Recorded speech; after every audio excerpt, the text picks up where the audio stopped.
ด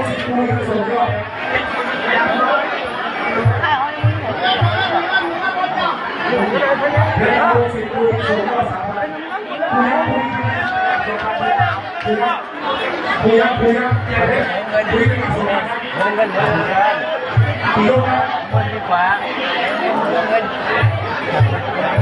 กติกา3 ยกนะครับ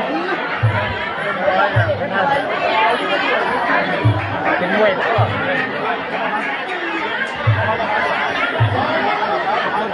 ผู้ใบผู้คุกของสิงห์สนามสิงห์บุรีเป็นลูกแพ้2-5 บาทสิงห์สนามสิงห์บุรีเป็นลูกแพ้เพชรสามสูง2-3 3 บาทจะดูสูงก็เพชรสามสูงเพชรเอาลูกครับลูกเขียวมาซะย่อยด้วยน่ะมึงว่า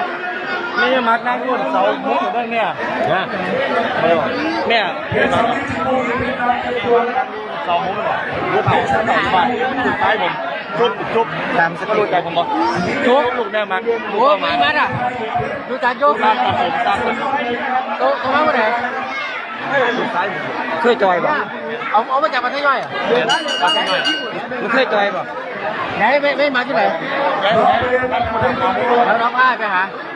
มาหลายคนป่ะทั้งวันผมมีทั้งแถบเขามาเมื่อไหร่ไม่รู้นี่นะผมมาเลยมาจากพันใช่ไหมมาจากพันต้อยนี่นะใกล้ๆปั้นใกล้ๆแล้วตีปั้นใกล้ๆใกล้ๆใกล้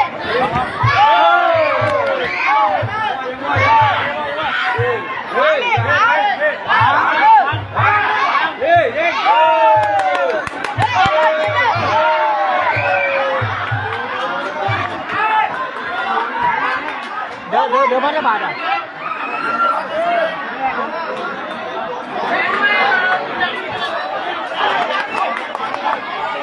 เสียจุดแล้ว